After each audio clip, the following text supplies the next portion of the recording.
Počas tejto kampane som si všimol, že sa voči KDH používajú také rôzne povery. A jednou z nich, a takou najčastejšou, je úplne chybný výklad o tom, že KDH chce ísť kolaborovať do vlády alebo s PSK-om, alebo s Hlasom.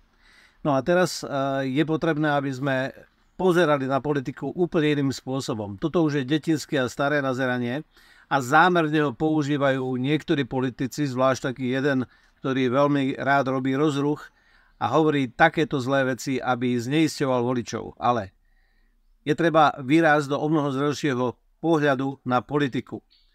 Jednoznačne KDH vylúčilo Smer a Republiku a podobné klony.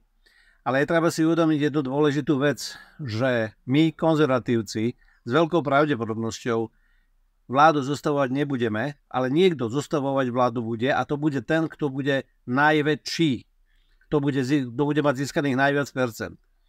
Je veľmi pravdepodobné, že to môže byť alebo strana Progresívne Slovensko, alebo Hlas.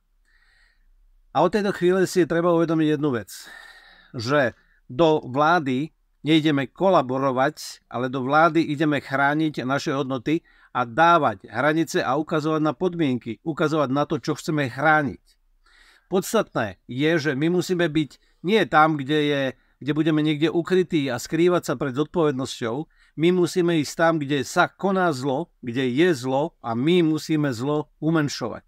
Toto je jednoznačná zodpovednosť politika človeka, preto musí byť kresťanská demokracia silná v našom nastúpicom parlamente. Vôbec nestačí a je nezodpovedné len ísť si sadnúť do opozície, sedieť tam, rozčulovať sa a prizerať sa na to, ako druhí robia veci, ktoré my nechceme. Takže priatelia, zrelý postoj občana, človeka, voliča a kresťanského demokrata je to, že ideme zodpovedným spôsobom tam, kde sa dejú zlé veci. Vôbec sa nemôžeme ukrývať niekde, kde je nám fajn.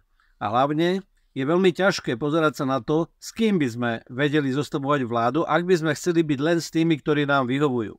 Veľký problém je, že jeden veľmi známy politik rovno chce ísť do opozície, keď dáva podmienky ostatným stranám, s ktorými druhí nechcú ani súhlasiť. No a tak je to veľmi ťažké. Žiaľ, vyzerá to tak, že my musíme bojovať o dobro, na ktorom nám záleží. Takže ešte raz, toto je zodpovedné. Je treba podporiť kresťansko-demokratické hnutie, aby táto demokracia, kresťanská demokracia, ktorá chráni hodnoty našej tradície, hodnoty históriou overené, tie sú na zodpovednosti nás, aby sme za nimi stáli, aby sme ich chránili.